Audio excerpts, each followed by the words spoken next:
इस कायनात में। पवित्र कैथोलिक कलीसिया हर एक पर्व को मनाने के पहले उपवास करती है। कभी 25 दिन का, कभी 15 दिन का, तो कभी 8 दिन का। लेकिन क्यों पवित्र कैथोलिक कलीसिया 40 दिन का उपवास प्रार्थना को ज़्यादा महत्व देती है? पुराने विधान में हम देखते हैं मूसा, जोशुआ और एलियस 40 दिन और रात उपवास प्रार्थना किए, और नए विधान में हमारे प्रभु यीशु का 40 दिन का उपवास प्रार्थना बहुमूल्य है। संत लूकस का सुसमाचार अध्याय 4 पद संख्याएँ 1 से 13 में हम देखते हैं कि किस प्रकार मानव पुत्र प्रार्थना और उपवास में अपना दिन और रात बिताया और शैतान के परीक्षाओं का सामना किया।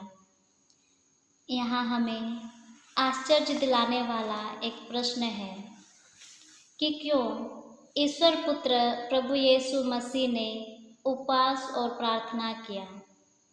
वो तो वास्तव में ईश्वर थे और उनको पूरा अधिकार था कि वह ईश्वर की बराबरी करे।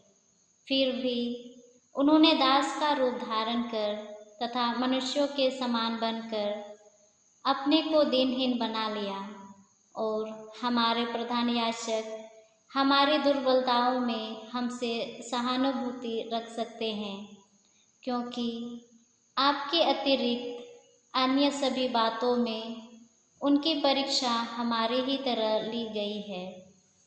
संसार को पापों से मुक्त कराने के लिए उनको शैतान को हराना था। सिर्फ उनके पास एक ही रास्ता था, वो था प्रार्थना और उपवास। और यही प्रार्थना उपवास यीशु को शक्ति प्रदान करता है। यीशु ने प्रार्थना और उपवास की शक्ति से ही पवित्र सुसमाचार की घोषणा शुरू की।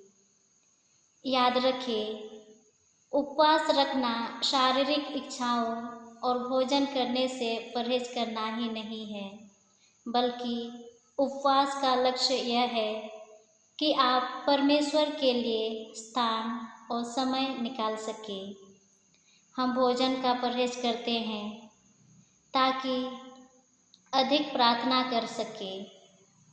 अगर हम भोजन का परहेज तो करते हैं लेकिन दुआ नहीं करते तो भूखा रहना ही है।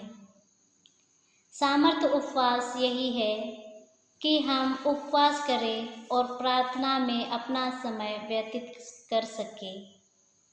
तो आइए हम भी इस उपवास काल में प्रार्थना और उपवास का महत्व को समझें और इससे ईश्वरीय शक्ति प्राप्त करें, अपने आप को नया बनाएं और एक दूसरे से मेल मिलापित रखें।